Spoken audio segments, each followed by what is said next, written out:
Christopher Plummer confesses why he truly hated her. Plummer was born Arthur Christopher Orme Plummer on December 13, 1929, in Toronto, Canada. He came from a distinguished family with deep cultural roots. His father, John Orme Plummer, was a stockbroker, and his mother, Isabella Mary Abbott, was the granddaughter of Canada's third Prime Minister, Sir John Abbott. Despite his privileged background, Christopher's early life was far from easy or ordinary. His parents separated soon after his birth, and he was raised mainly by his mother in the small town of Senneville, Quebec. The absence of his father had a lasting emotional impact on young Christopher, who often described his childhood as lonely but filled with imagination. His mother, however, was a cultured woman with a passion for the arts, and she encouraged her son's interest in music, literature, and theater from an early age. Plummer attended the prestigious Montreal High School and later McGill University, where his love for the stage truly began to flourish. He initially studied to become a concert pianist, but destiny had other plans.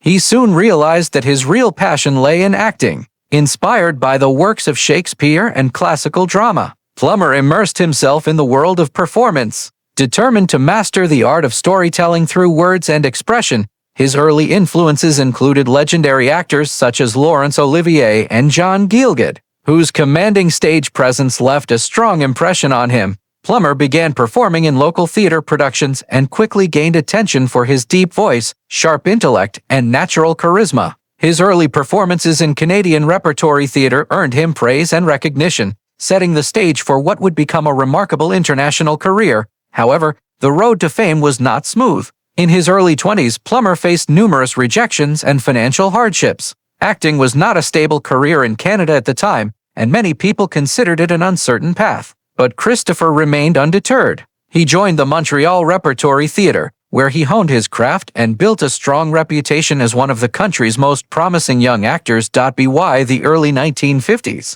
Plummer's talent had begun to attract international attention. He made his way to New York City and began performing on Broadway, where his intense performances and classical training set him apart from other young actors. His stage work eventually opened doors to television and later film.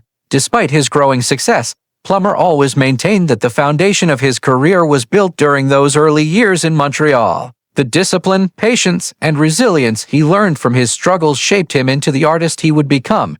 Christopher Plummer's early life was a blend of privilege and pain, art and ambition, a story that defined not only his character but also his enduring commitment to excellence. From a lonely child in Quebec to one of the most respected actors in the world, his journey reminds us that greatness is often born from perseverance and passion. After years of hard work on the Canadian stage, Christopher Plummer's rise to international fame began to take shape in the 1950s. His powerful stage presence, polished diction, and classical training soon caught the attention of major producers in both New York and London. What set Plummer apart from many of his peers was his deep understanding of theater and his ability to command attention with quiet confidence.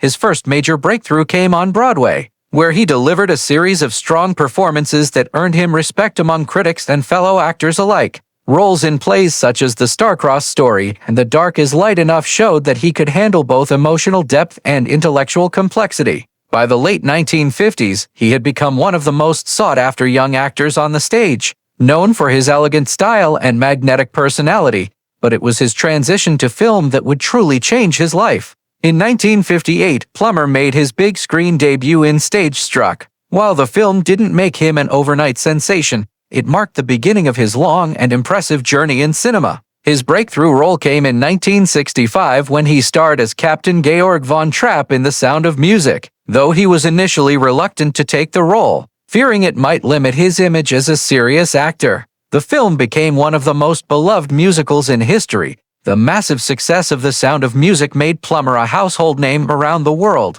Yet, instead of being satisfied with fame, he continued to challenge himself. He returned to the stage, performing Shakespearean roles with unmatched excellence. His performances as Hamlet, Macbeth, and King Lear proved that he was not just a movie star, he was a true actor of depth and discipline. Throughout the 1970s and 1980 seconds, Plummer took on a wide range of film roles, refusing to be typecast. He appeared in both historical dramas and modern thrillers, showcasing his incredible versatility. Films like Waterloo 1970, The Man Who Would Be King 1975, and Murder by Decree 1979 established him as one of Hollywood's most refined and intelligent actors. However, success didn't come without struggle. Plummer was known for being highly selective and sometimes critical of his own performances. He often spoke about the challenges of balancing artistic integrity with the demands of commercial cinema. Still, his dedication to the craft never wavered. Each role he played, whether on stage or screen, carried his trademark precision and emotional honesty. By the 1990s and early 2000s, Plummer had become a symbol of timeless talent. He continued to win awards and recognition, including an Academy Award later in life for Beginners 2010, proving that his brilliance only grew with age. Christopher Plummer's rise was not fueled by instant fame or luck. It was the result of discipline, dignity, and a lifelong passion for storytelling. From Shakespearean theaters to Hollywood's grandest screens, he built a career defined by class, intelligence, and enduring artistry. Behind Christopher Plummer's calm sophistication and commanding presence on screen, his personal life was often far less peaceful. The legendary actor experienced multiple marriages and romantic struggles before finding lasting happiness later in life. Much like his complex film roles, his love life was marked by passion, conflict, and eventual growth. Plummer married 3 times throughout his life, each relationship reflecting a different chapter of his journey as a man and an artist. His first marriage was to actress Tammy Grimes in 1956. Grimes was a rising star in the American theater scene,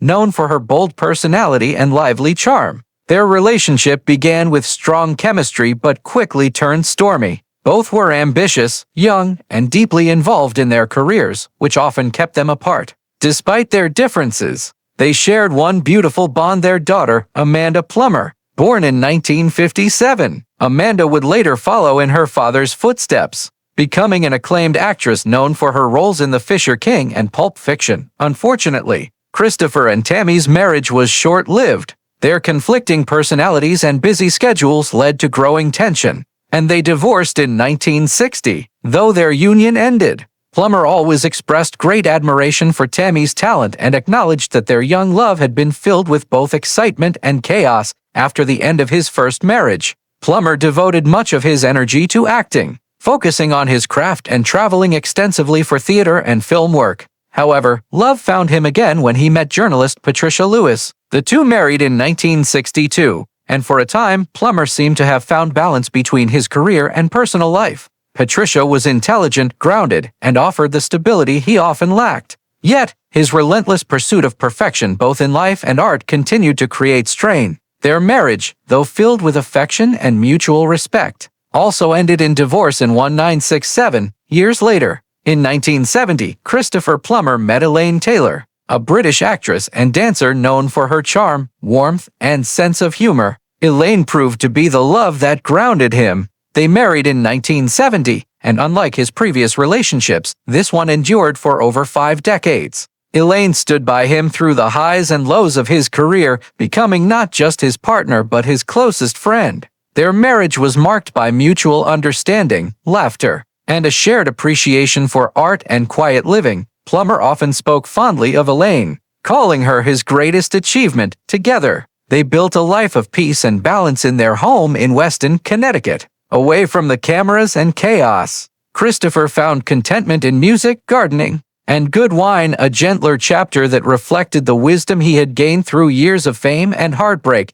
Christopher Plummer's marriages reveal a deeply human side to the elegant Hollywood icon, a man who loved passionately, stumbled often, but ultimately found the lasting companionship he longed for. His romantic journey, like his acting career, was filled with depth, emotion, and a constant search for truth. Christopher Plummer was known for his elegance, charm, and professionalism, but even Hollywood's most respected gentlemen had strong opinions about certain co-stars. While Plummer worked with countless talented people, there was one person he openly admitted to disliking: Julie Andrews, his co-star in the legendary 1965 film The Sound of Music. Though the two created one of cinema's most iconic on-screen couples, their relationship behind the scenes was far more complicated. Plummer, who played Captain Georg von Trapp, often felt frustrated by the overly sentimental tone of the film. He later confessed that he initially found The Sound of Music too sweet and even referred to it as the sound of mucus in private conversations.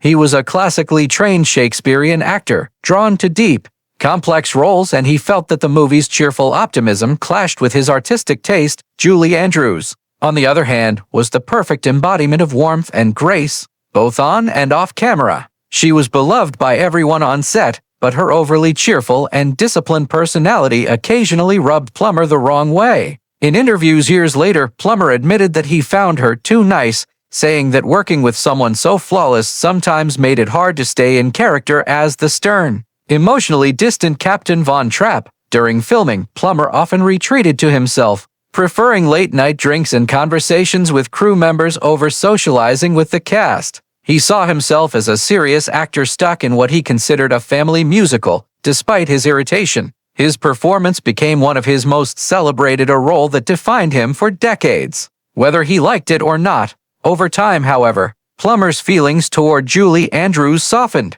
As the years passed and both actors looked back on their careers, they developed a deep mutual respect. Plummer later admitted that his initial frustration wasn't truly about Julie, it was about his own struggle to accept the kind of movie The Sound of Music represented. He came to appreciate her professionalism and called her a great lady, with a wicked sense of humor. Still, the fact remains that during filming, Julie Andrews was the one person in Hollywood who truly tested his patience. While he never hated her personally, Plummer's sharp tongue and blunt honesty made their creative tension one of Hollywood's most famous behind-the-scenes stories. In the end, what began as dislike evolved into lasting admiration, proof that even the most unlikely partnerships can create timeless magic on screen. Their chemistry, despite their differences, helped The Sound of Music become one of the most beloved films in history. As Christopher Plummer entered the later years of his life, his brilliance only deepened.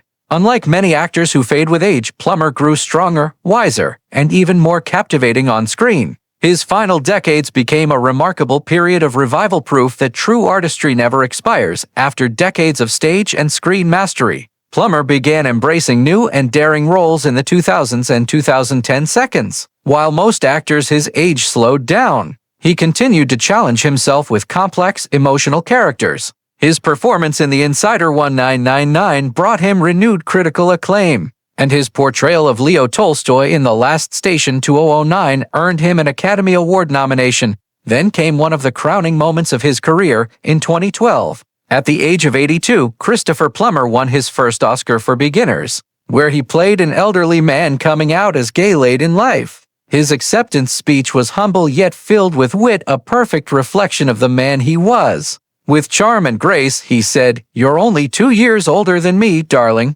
Where have you been all my life?" To his golden statuette, earning laughter and applause from Hollywood's finest, this late career success transformed him into a symbol of persistence and passion. Plummer became one of the few actors whose artistry spanned over 7 decades, from Shakespearean theater to modern blockbusters. He continued appearing in major films, including All the Money in the World 2017. Where he famously replaced Kevin Spacey at the last minute, earning yet another Oscar nomination for his performance off-screen. Plummer found peace in a quiet life with his wife, Elaine Taylor. They lived in their beautiful Connecticut home surrounded by nature, music, and art. He often played the piano, read poetry, and enjoyed the calmness he had long sought. After years of turbulence and travel, he finally found comfort in stability and reflection. Plummer never lost his sharp humor or humility. In interviews, he often joked about aging but made it clear that acting was his lifeblood. "As long as they keep calling me," he once said, "I'll keep showing up." That spirit defined him until the end. Christopher Plummer passed away on February 5, 2021, at the age of 91, leaving behind a legacy that few could ever match. From The Sound of Music to Beginners, his performances carried truth, elegance, and emotional depth. He was the rare actor who could move audiences to laughter, tears, or awe with just a single line or glance. His final act wasn't just about awards or fame, it was about mastery, endurance, and love for the craft. Christopher Plummer left the stage of life as gracefully as he entered it, reminding the world that true greatness is not about age or popularity, but about never losing your passion for the art you were born to do.